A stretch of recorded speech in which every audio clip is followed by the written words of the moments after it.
الله الرحمن الرحيم. الحمد لله رب العالمين، والصلاة والسلام على سيد الأنبياء والمرسلين وعلى آله وصحبه أجمعين. أما بعد، فقد قال الله تعالى في كلامه المجيد: أفرأيت من اتخذ إلهه هواه. حضرات علماء کرام،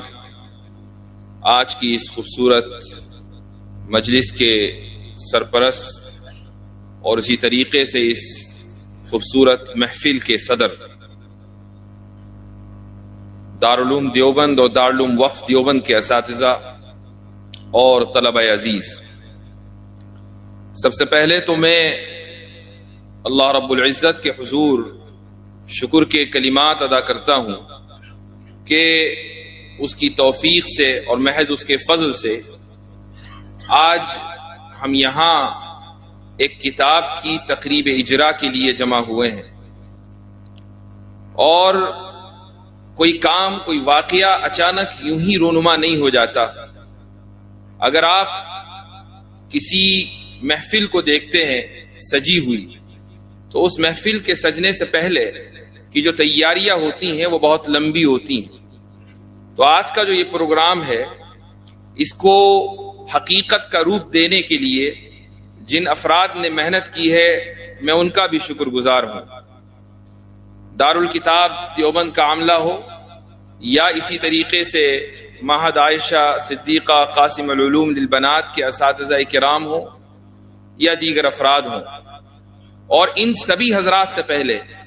وہ تمام لوگ کہ جنہوں نے تحافظ الملاحدہ کتاب کی تیاری میں میرا تعاون کیا، اس کتاب کی نظر ثانی کی، اس کتاب کو پڑھا، کئی مرتبہ پڑھا، کمپوزنگ کی، پھر اس کی تصحیح کی، وغیرہ وغیرہ، ایک لمبا مرحلہ ہے۔ ان تمام حضرات کا شکر گزار ہوں۔ یہ مجلس ماشاءاللہ ایک عالمی مجلس بن گئی۔ یہاں اس مجلس میں اس کے سرپرست حضرت مولانا قاری عبداللہ سلیم صاحب دامت برکاتہم العالیہ موجود ہیں، جو اصلاً دیوبند کے ہیں لیکن فی الحال امریکہ میں تشریف رکھتے ہیں۔ اسی طریقے سے یہ ہماری خوش قسمتی رہی کہ برطانیہ سے حضرت مولانا قاسم رشید صاحب، جو چیئرمین ہے الخیر فاؤنڈیشن کے، وہ یہاں موجود تھے۔ اسی طرح برطانیہ ساؤتھ افریقہ سے ڈاکٹر اشرف دوکرات صاحب کے جن کے کلمات آپ حضرات نے شروع میں سنے انگریزی میں، بلکہ اور آگے بڑھ کر میرے ایک اسٹوڈنٹ ہیں کہ جنہوں نے میرے پاس عالم کورس مکمل کیا ہے، ہیں وہ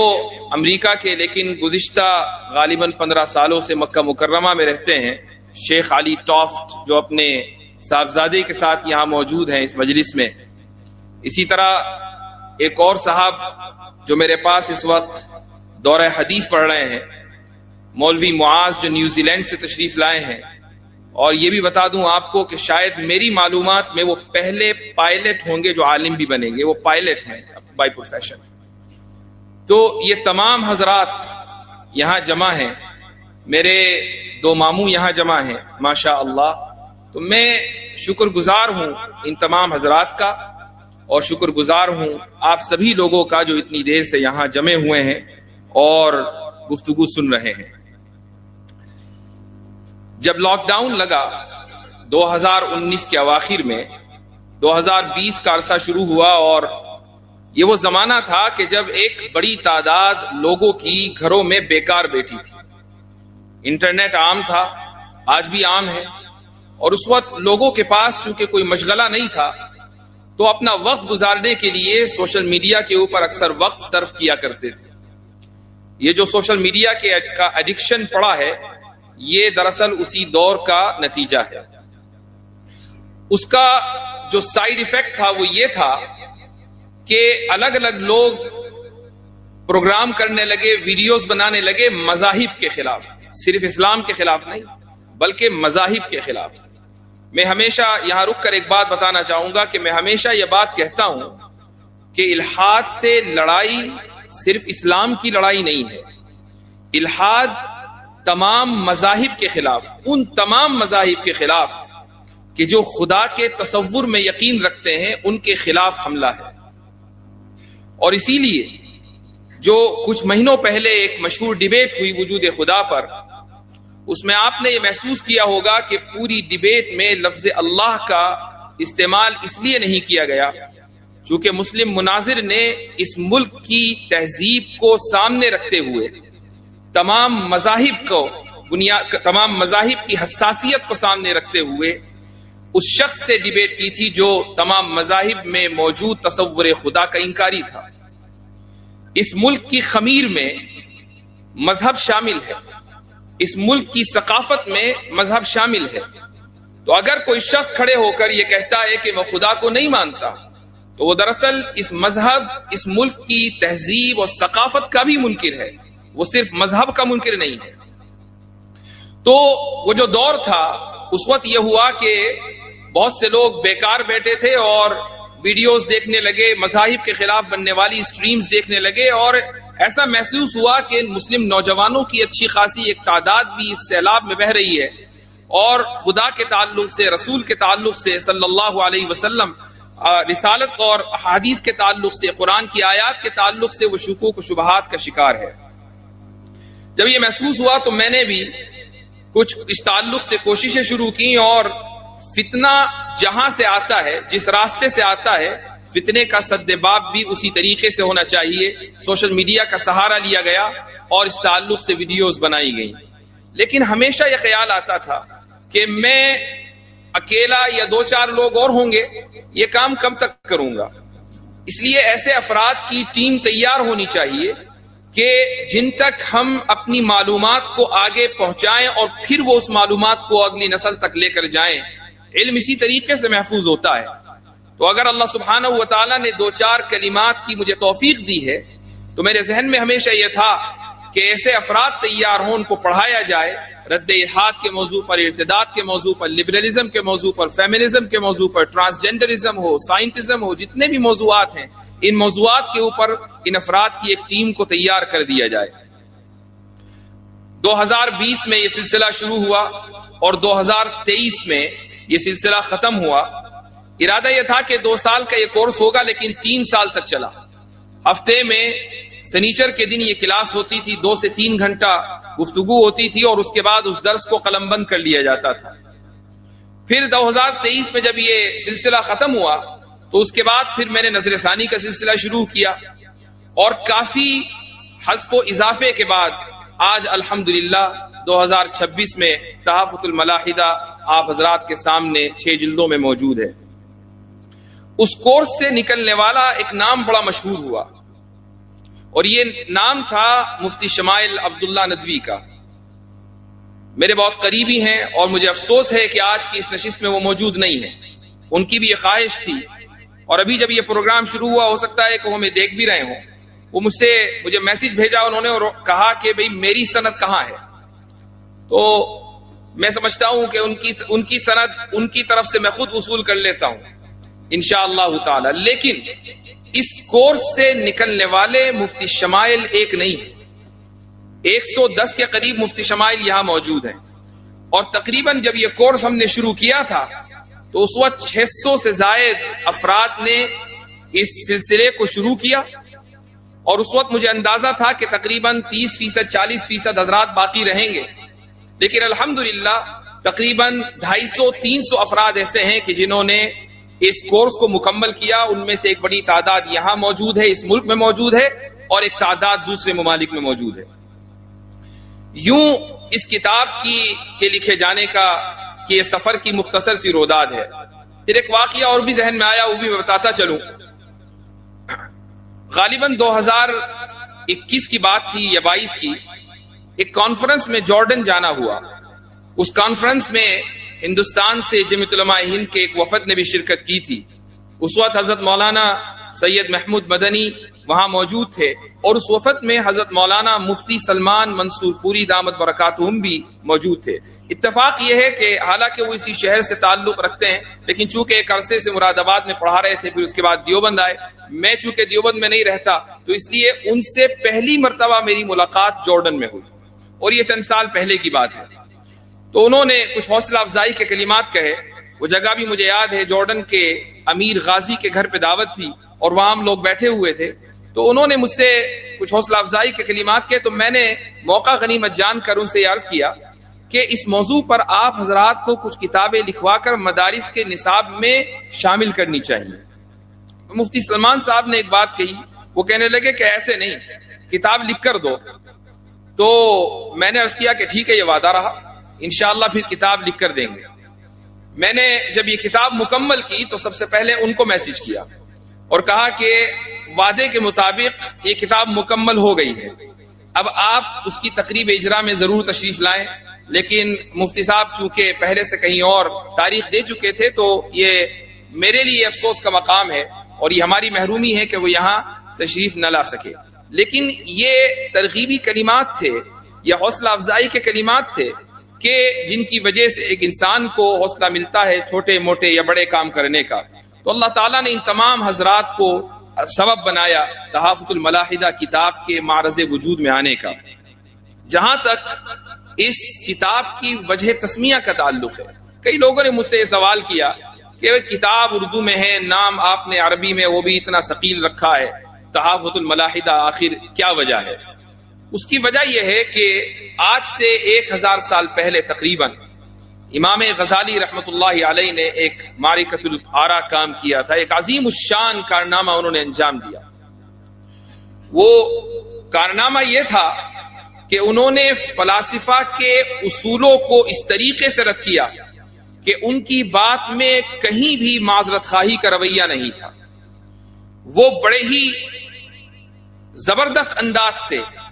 فلاسفہ کے اوپر حملہ آور ہوئے اور ان کے اصولوں کو انہوں نے تہس نہس کر دیا. اس کتاب میں تحافظ الفلاسفہ نامی کتاب میں انہوں نے وہ تمام کی تمام باتیں لکھی ہیں کہ جس سے یونان کا فلسفہ ہمیشہ کے لیے ڈھیر ہو گیا. اس میں انہوں نے ایک بات لکھی ہے اور وہ میں آپ حضرات کے سامنے رکھنا چاہوں گا. مجھے معلوم ہے اور اس کا اندازہ ہے کہ رات بہت ہو چکی ہے اور اتنی دیر سے آپ حضرات سن رہے ہیں، اور اگر کوئی بات ذرا ثقیل انداز کی ذکر کی جائے تو اس کے لیے یہ بھی ضروری ہے کہ ذہن حاضر ہو، فریش ہو. اور مجھے ایسا لگتا ہے کہ آنکھیں تو کھلی ہوئی ہیں، ہو سکتا ہے کہ کچھ لوگوں کا ذہن سو چکا ہو، اس لیے میں مختصر عرض کروں گا. امام غزالی رحمہ اللہ نے ایک بات لکھی ہے کہ علت اور معلول کے درمیان جو تعلق ہے وہ لزوم کا نہیں ہے، وہ عادت کا ہے. اس کا مطلب یہ ہے کہ اگر آگ جلے گی تو یہ ضروری نہیں ہے کہ وہ کسی چیز کو جلائے. یہ بھی ممکن ہے کہ آگ جلے اور اس کے باوجود بھی جو چیز اس کے اوپر رکھی ہے وہ نہ جل سکے. مثلا حضرت ابراہیم علیہ السلام کو آگ میں ڈالا گیا، آگ موجود تھی لیکن حضرت ابراہیم علیہ السلام کو آگ جلا نہ سکی. علت اور معلول کے درمیان یہ تعلق ہے، یہ تعلق ایسا ہے کہ اللہ سبحانہ و تعالیٰ کی عادت کے اوپر مبنی ہے. اللہ چاہے گا تو آگ جلے گی اور جلائے گی، اور اللہ چاہے گا تو آگ جلتی رہے گی لیکن کسی کو جلا نہیں پائے گی. یہ جو بات امام غزالی رحمہ اللہ نے کہی ہے اس پر بڑا سخت نقد ہوا. ابن رشد نے تحافظ التحافظ نامی کتاب لکھی اور یہ کہا کہ اگر اس اصول کو قبول کر لیا جائے تو ہم کبھی بھی سائنسی بنیادوں پر آگے یا مستقبل کی پیش گوئی نہیں کر سکیں گے، بلکہ لوگوں کے دلوں سے تحقیق کا مادہ ختم ہو جائے گا. لوگ یہ سمجھیں گے کہ بھئی جب علت اور معلول، کاز اور ایفیکٹ کے درمیان کوئی تعلق ہی نہیں ہے اور سب کچھ اللہ کی مرضی کے اوپر مبنی ہے تو ہم یہ کیسے فیصلہ کریں گے کہ اگر میں کل آگ جلاؤں گا تو وہ کسی کو جلائے گی یا نہیں، میں پانی پیوں گا تو میری پیاس بجھے گی یا نہیں. ہم یہ کبھی فیصلہ کر ہی نہیں پائیں گے کہ میں بال پھینکوں گا تو واپس آئے گی یا نہیں، اگر میں کسی کو ماروں گا تو سامنے والے کو درد محسوس ہوگا یا نہیں. اگر ہم یہ کبھی بھی تعلق ضروری طور پر علت اور معلول کے درمیان قائم نہیں کر پائیں گے تو کبھی بھی سائنسی تحقیق آگے نہیں بڑھے گی. ابن رشد نے یہ بات امام غزالی رحمہ اللہ کی کتاب کے جواب میں لکھی ہے. لیکن امام غزالی رحمہ اللہ کی پوری بات کی جو بنیاد ہے وہ یہ ہے کہ ہم جب علت اور معلول کا مشاہدہ کرتے ہیں کہ آگ جلی اور اس نے کسی کو جلایا تو ہمیں صرف یہ پتا چلتا ہے کہ یہ دو الگ الگ واقعات ایک ساتھ رونما ہوئے ہیں. ہمیں اس کا مشاہدہ نہیں ہوتا کہ پہلا واقعہ دوسرے واقعے کی علت اور وجہ ہے. علت اور وجہ کا آپ کبھی بھی مشاہدہ نہیں کر سکتے. آپ نے پانی پیا اور آپ کی پیاس بجھ گئی. پیاس بجھنا ایک واقعہ ہے اور پانی پینا دوسرا واقعہ ہے. یہ دونوں واقعے پے در پہ ہوئے ہیں، اس کا مشاہدہ ہے. لیکن یہ کیسے ثابت ہوا کہ پانی پینے سے ہی پیاس بجھی ہے؟ سوائے اس کے کہ ہم دنیا میں بہت سے لوگوں کو یہ دیکھتے آئے ہیں کہ جب وہ پانی پیتے ہیں تو پیاس بجھ جاتی ہے. لیکن اس بات کا بھی تو امکان ہے کہ کوئی شخص پانی پیے اور اللہ کی مرضی ہو کو اس کی پیاس نہ بجھے. اگر اللہ کی مرضی ہے تو چاہے آپ کتنا ہی پانی پیتے رہیں پیاس بجھے گی نہیں. یہ ہے امام غزالی رحمت اللہ علیہ کا علت و معلول کا فلسفہ. اور اس کی وجہ یہ ہے، انہوں نے یہ فلسفہ اس لیے پیش کیا چونکہ وہ معجزات کے بارے میں یہ بتانا چاہتے تھے کہ اللہ سبحانہ و تعالیٰ نے انبیاء کرام علیہم السلام کو جو معجزات دیے ہیں یہ معجزات محال نہیں ہیں، بلکہ یہ پورا کا پورا قانون فطرت اس کائنات کا یہ اللہ سبحانہ و تعالیٰ کی عادت کے اوپر مبنی ہے. اللہ تعالیٰ کبھی کبھی اپنی عادت کو بدل دیتا ہے. ابن رشد اور مسلم فلاسفرز نے امام غزالی کے خلاف قرآن سے ایک دلیل دی اور انہوں نے کہا کہ اللہ سبحانہ و تعالیٰ فرماتا ہے کہ وَلَن تَجِدَ لِسُنَّةِ اللَّهِ تَبْدِيلًا، کہ تم کبھی بھی اللہ کی سنت اور عادت میں تبدیلی نہیں پاؤ گے. تو اب امام غزالی کے خلاف یہ اعتراض ہو گیا. امام غزالی تو یہ کہتے ہیں کہ اللہ تعالیٰ کبھی کبھی اپنی عادت کو بدل دیتا ہے، اور اللہ قرآن میں کہہ رہا ہے کہ اللہ کی عادت کبھی نہیں بدل سکتی. حضرت تھانوی قدس سرہ نے اس اعتراض کا جواب الانتباہات میں دیا ہے. وہ یہ فرماتے ہیں کہ اس اعتراض کے صحیح ہونے کے لیے دو باتوں کا ہونا ضروری ہے. پہلی بات تو یہ ہے کہ سنت سے مراد اس آیت میں تمام کی تمام سنتیں اور عادتیں ہوں، اور دوسری بات یہ ہے کہ تبدیل کرنے والا غیر اللہ ہو. اور دونوں ہی باتیں غلط ہیں. اللہ سبحانہ و تعالیٰ کی بعض سنتیں بدل جاتی ہیں اور بعض سنتیں نہیں بدلتی ہیں. اور دوسری بات یہ ہے کہ اگر بدلنے والا اللہ ہی ہے تو جس طریقے سے قرآن کی کسی آیت کو نازل کر کے اس کو واپس لے لیا جاتا ہے، اس کو منسوخ کیا جا سکتا ہے، اسی طریقے سے اللہ سبحانہ و تعالیٰ اپنی کسی عادت کو بدل بھی سکتا ہے. ہاں اعتراض اس وقت ہوتا کہ عادت اللہ کی اور بدلنے والا انسان، عادت خالق کی اور بدلنے والی مخلوق، تو اعتراض ہو سکتا تھا. اس لیے اللہ سبحانہ و تعالیٰ نے فرمایا کہ وَلَن تَجِدَ لِسُنَّةِ اللَّهِ تَبْدِيلًا. تو امام غزالی رحمہ اللہ نے جو یہ فلسفیانہ اصولوں پر نقد کیا، ان کی پوری کتاب کو پڑھ جائیے شروع سے لے کر آخر تک، کہیں بھی آپ کو کوئی معذرت خواہانہ رویہ نہیں ملے گا. یہ لفظ میں نے اتنی مرتبہ استعمال کیا اور جان بوجھ کر استعمال کیا تاکہ وہ تمام حضرات کہ جو دفاع اسلام کے میدان میں کام کر رہے ہیں وہ اپنی یہ عادت ثانیہ بنا لیں کہ جب آپ دفاع کرتے ہیں تو دفاع کا مطلب ہمیشہ یہ نہیں ہوتا کہ آپ اپنی نصوص کی تعویل کرنے لگیں، آپ انکار کرنے لگے اپنے مسلمات کا. مثال کے طور پر بہت سے لوگ ہیں کہ جب آپ ان کے سامنے حضرت عائشہ رضی اللہ عنہا کی عمر کے تعلق سے اعتراض کریں گے یا ان کے سامنے یہ اعتراض آئے گا تو وہ یہ کہیں گے کہ حضرت عائشہ تو 6 سال کی تھی ہی نہیں، رخصتی کے وقت وہ 9 سال کی تھی ہی نہیں، حضرت عائشہ رضی اللہ عنہا تو 16 سال کی تھی، رخصتی کے وقت وہ 19 سال کی تھی. امام بخاری کی صحیح میں جو یہ روایت آئی ہے اس میں 17 میں 10 گر گیا، 17 میں 10 گر گیا، 6 باقی رہ گیا یا 9 باقی رہ گیا. اور اس طریقے کی دور ازکار تعویلات، بیکار تعویلات کہ جن سے انسان کے ذہن میں یہ شک پیدا ہوتا ہے کہ اگر امام بخاری کی صحیح میں یہ صحیح احادیث محفوظ نہیں ہے تو پھر ذخیرہ حدیث میں کچھ بھی محفوظ نہیں ہے. اس طریقے سے اگر آپ اسلام کا دفاع کریں گے تو اسی کو معذرت خواہانہ رویہ کہا جاتا ہے، اور یہ رویہ قابل قبول نہیں ہے.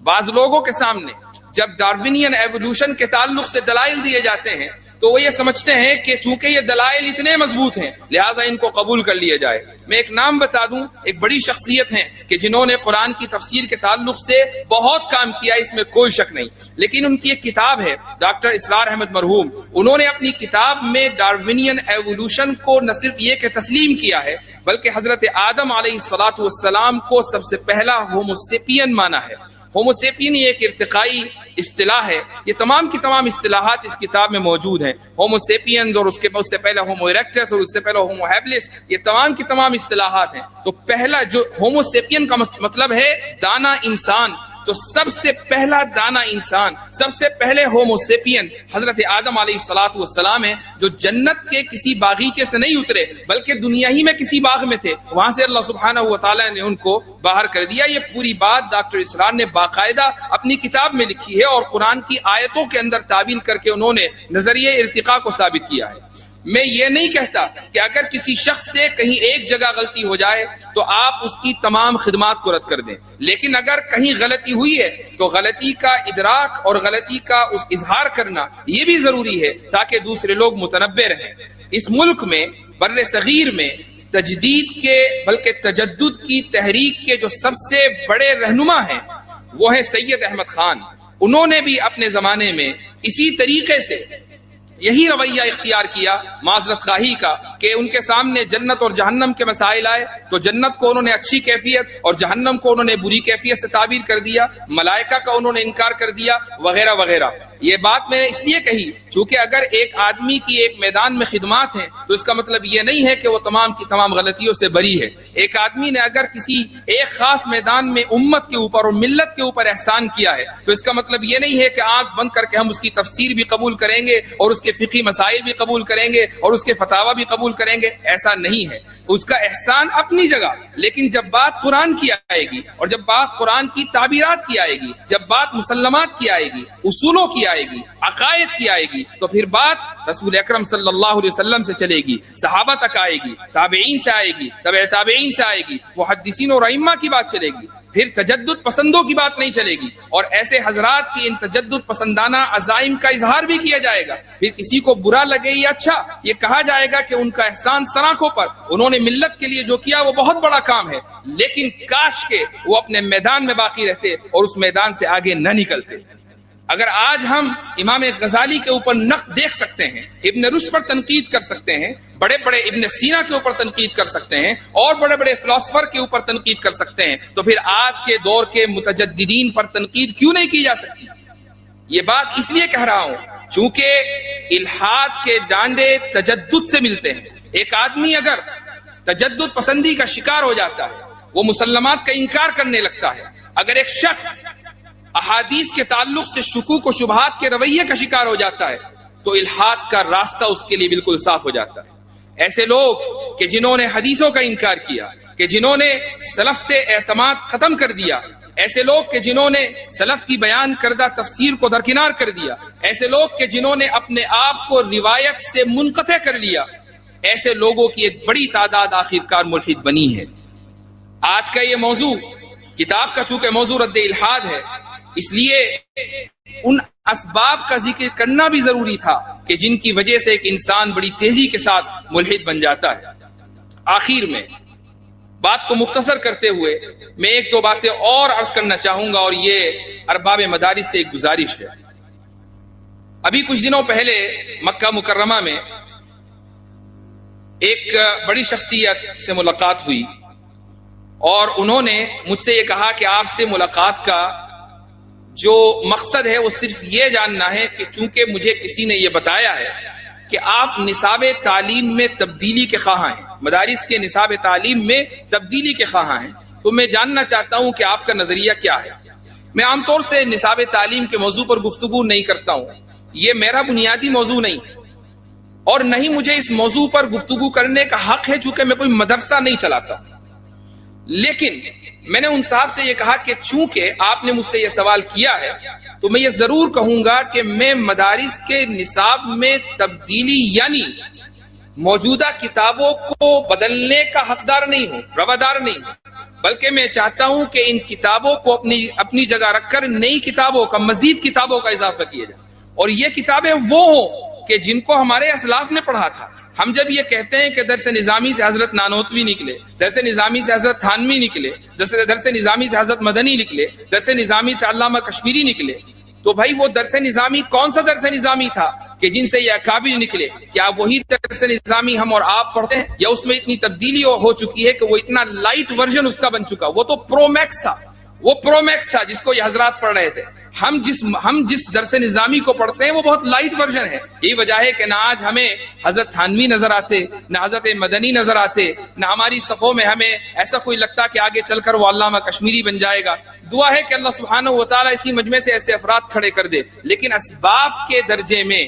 ہمیں نصاب میں ان کتابوں کو واپس لانا ہوگا کہ جن کو مشکل سمجھ کر ہم نے دیس نکالا دیا ہے۔ تو پہلی گزارش تو ارباب مدارس کی خدمت میں یہ ہے، اور دوسری گزارش یہ ہے کہ جیسے پڑوسی ملک میں اور دنیا کے بہت سے ممالک میں مدارس میں یہ رواج رہا ہے اور گزشتہ کئی سالوں سے ہے، بلکہ حضرت مولانا احمد علی لاہوری رحمۃ اللہ علیہ کے زمانے سے، تقسیم ملک سے پہلے سے پاکستان میں لاہور میں یہ طریقہ رہا کہ دیوبند سے، ندوے سے اور دیگر مدارس سے لوگ دورہ حدیث مکمل کر کے لاہور حضرت مولانا احمد علی لاہوری کے پاس جاتے تھے اور دورہ تفسیر کیا کرتے تھے۔ حضرت مولانا ابو الحسن علی ندوی رحمۃ اللہ علیہ وہاں تشریف لے گئے، اور بھی بہت سے بڑے بڑے حضرات وہاں تشریف لے گئے۔ اس ملک میں ابھی بھی یہ رواج ہے کہ مختلف موضوعات پر دورہ کرایا جاتا ہے، کہیں دورہ عقائد ہے تو کہیں دورہ تفسیر ہے تو کہیں دورہ فقہ ہے وغیرہ وغیرہ۔ اس ملک میں بھی مدارس میں کم سے کم دورہ علم کلام یا دورہ عقائد کا رواج ہونا چاہیے کہ جب امتحان سے تمام طلبہ فارغ ہو جائیں، دورے کے امتحان سے، تو دیوبند جیسی مرکزی جگہ میں یا گجرات میں یا کسی بھی مدرسے میں کہ جہاں گنجائش ہو، وہاں دورہ علم کلام کا انعقاد ہونا چاہیے، اور وہ تمام علماء و فضلاء و طلبہ کہ جن کو اس موضوع سے دلچسپی ہے وہ 10-12 دن 15 دن ایسے علماء کی خدمت میں بیٹھیں، ایسے علماء کی صحبت میں وقت گزاریں کہ جن کی صحبت کے نتیجے میں علم کلام کے بنیادی مسائل سے وہ واقف ہو سکیں۔ اگر یہ سلسلہ یہاں سے شروع ہو جائے گا تو تبھی آپ کو ایسے افراد مہیا ہوں گے کہ جو ملحدین کے سامنے ڈٹ کر کھڑے ہوں گے۔ اگر یہ سلسلہ شروع ہو جائے تبھی آپ کو ایسے افراد مہیا ہوں گے کہ جو نوجوانوں کے شکوک و شبہات کا عقلی انداز میں جواب دے سکیں گے۔ آج کا جو مسئلہ ہے وہ یہ نہیں ہے کہ دنیا میں الحاد بڑی تیزی سے پھیل رہا ہے۔ میں ہمیشہ یہ کہتا ہوں کہ فتنے کو بڑھا چڑھا کر پیش نہ کیا جائے۔ الحاد پھیل رہا ہے، اس میں کوئی شک کی گنجائش نہیں ہے، لیکن الحاد کا سب سے زیادہ نقصان مسلمانوں کو نہیں ہے، الحاد کا سب سے زیادہ نقصان عیسائیوں کو ہے۔ عیسائیوں میں سب سے زیادہ ملحد بنے ہیں، ہمیں مسلمانوں میں اتنے ملحد نہیں ہیں۔ لیکن ہمارا جو سب سے بڑا مسئلہ ہے وہ یہ ہے کہ نوجوان اس وقت سوشل میڈیا کے نتیجے میں، سوشل میڈیا کی بہت سی ویڈیوز کے نتیجے میں دین کے تعلق سے، قرآن کی آیات کے تعلق سے اور احادیث کے تعلق سے شکوک اور شبہات کا شکار ہو چکے ہیں۔ انہیں ذہن میں کبھی کبھی کوئی شبہ آتا ہے، اس شبہ کا جواب دینے والا نہیں، کوئی اعتراض آتا ہے تو اعتراض کا جواب دینے والا نہیں۔ اس لیے ضروری ہے کہ علماء کی ایک تعداد ایسی ہو کہ جو ان شکوک و شبہات کے اوپر اور ان کے جوابات کے اوپر مہارت رکھتی ہو۔ حضرت تھانوی رحمۃ اللہ علیہ نے الانتباہات المفیدہ لکھنے کا ارادہ جب کیا تو اس کی روداد میں شروع میں لکھا ہے کہ حضرت تھانوی نے یہ پلان بنایا کہ میرے جتنے رفقا ہیں میں ان کو یہ ذمہ داری دے دوں کہ جو اعتراضات اس وقت لوگوں کے ذہن میں ہیں ان کی ایک لسٹ مرتب کر دی جائے، اور ایک لمبی چوڑی لسٹ جب آ جائے تو اس کے بعد ان کا جواب لکھا جائے۔ حضرت تھانوی رحمۃ اللہ علیہ اس انتظار میں تھے، یہاں تک کہ ان کا سفر علی گڑھ کا ہوا اور علی گڑھ میں ان کو تقریر کے لیے وہاں کی مسجد میں دعوت دی گئی، اور حضرت تھانوی رحمہ اللہ نے ایک عظیم الشان تقریر کی جس کا خلاصہ انتباہات مفیدہ کے شروع میں ہے۔ لیکن حضرت نے اس موقع پر یہ ارشاد فرمایا کہ میں اگرچہ اس انتظار میں تھا کہ اعتراضات کی لسٹ آ جائے، لیکن جب وہ آئے گی میں یہ سمجھتا ہوں کہ جتنے بھی اعتراضات فی الحال موجود ہیں انہی کو سامنے رکھ کر اصولی طور پر ان کا جواب دے دیا جائے۔ اس لیے میں نے جب یہ بات انتباہات میں پڑھی اور اس کے بعد پھر تحافظ الملاحدہ کا یہ کورس پڑھانا شروع کیا تو ذہن میں یہ بات آئی، اور یہ من جانب اللہ آئی، اور تحدیث من نعمت کے طور پر یہ کہنا چاہوں گا کہ 1935 میں حضرت تھانوی رحمہ اللہ کا یہ سفر ہوا تھا علی گڑھ کا، اور حضرت تھانوی نے کتاب مرتب کر دی، جو بھی اعتراضات اس وقت موجود تھے وہ سامنے آ گئے۔ لیکن اس کے بعد میں یہ دیکھتا ہوں کہ اگر اعتراضات خصوصاً ہمارے حلقے میں ان اعتراضات کا کہ جواب دینے کی کبھی کوشش کی گئی تو انہی اعتراضات پر انحصار کیا گیا جو پہلے سے متداول چلے آ رہے تھے۔ جس لسٹ کی تمنا حضرت تھانوی رحمہ اللہ کے ذہن میں تھی وہ لسٹ کبھی ان کی زندگی میں میسر نہ آ سکی۔ وقت گزرتا گیا، یہاں تک کہ 2026 آ گیا، اور تحافظ الملاحدہ میں آپ کو اعتراضات کی ایک لمبی چوڑی لسٹ مل جائے گی کہ جن کے جوابات دینے کی اس ناچیز نے کوشش کی ہے۔ یہ دراصل اکابر کے علوم کا صدقہ ہے، یہ اللہ تعالیٰ کا فضل ہے کہ وہ جس سے چاہے کام لے لے۔ ذالک فضل اللہ یؤتیہ من یشاء، تو اللہ سبحانہ و تعالیٰ کا یہ فضل اور بے پایا انعام ہے کہ جو کام ایک عرصے سے رکا ہوا تھا اس میں کچھ حرکت آئی ہے۔ لیکن جیسا کہ ایک ہمارے استاد نے اس کو ذکر کیا کہ یہ کوئی آخری کام نہیں ہے، کام مکمل نہیں ہوا ہے، ایک راہ ملی ہے مجھے بھی اور آپ کو بھی، اور راہ بڑی طویل ہے۔ اس راہ میں تھوڑے بہت کانٹے تھے، لیکن ہمیں کم سے کم یہ پتا چل گیا ہے کہ ان کانٹوں کی صفائی کیسے کرنی ہے اور اس راستے میں پرعزم اور حوصلہ ہو کر کیسے چلنا ہے۔ مجھے امید ہے کہ میرے تمام درسی ساتھی جو بھی یہاں موجود ہیں، آپ تمام کے تمام میرے درسی ساتھی ہیں۔ یہ الگ بات ہے کہ میں نے کچھ سال پہلے پڑھا ہے، لیکن انہی درسگاہوں سے پڑھا ہے کہ جن درسگاہوں میں آپ پڑھ رہے ہیں یا پڑھ چکے ہیں۔ تو ہم تمام کے تمام لوگ آج یہ تہیہ کر لیں کہ علم عقائد کے میدان میں مہارت حاصل کریں گے اور نوجوانوں کے ذہنوں میں شکوک و شبہات جو جنم لے رہے ہیں اس کے تعلق سے محنت کریں گے، کوشش کریں گے کہ ہم ان کے ایمان کی، کوشش کریں گے کہ ہم ان کے فکر کی اور اسی طریقے سے ان کے نظریات اور خیالات کی اسلامی اعتبار سے ہم ان کا تحفظ کر سکیں۔ تو آج کی جو یہ نشست ہے گو کہ ایک کتاب کی تقریب اجرا ہے، لیکن دراصل یہ ایک وعدے کا اعادہ ہے، اور وہ وعدہ یہ ہے کہ جو کام ہمارے اسلاف نے چھوڑا تھا اور اس امید پر چھوڑا تھا کہ آگے آنے والی نسلیں اس کام کو آگے بڑھائیں گی اور کہیں بیچ میں انقطاع ہو گیا تھا، اس سلسلے کو باقی رکھنا ہے، اس سلسلے کو آگے بڑھانا ہے اور اس طریقے سے بڑھانا ہے کہ وہ سلسلہ کبھی ٹوٹ نہ پائے۔ اور آخر میں ایک بات اور کہنا چاہوں گا کہ اگرچہ یہ خوشی کا موقع ہے لیکن ساتھ میں ایک افسوس بھی ہے، اور وہ یہ کہ آج کی اس مجلس میں والد صاحب موجود نہیں ہیں، فرحمہ اللہ رحمۃ واسعہ۔ میں آپ حضرات سے گزارش کروں گا کہ یہ دعا کریں کہ اللہ سبحانہ و تعالی اس کتاب کو ان کے لیے صدقہ جاریہ بنائے۔ جزاکم اللہ خیر الجزاء وآخر دعوانا الحمد للہ رب العالمین۔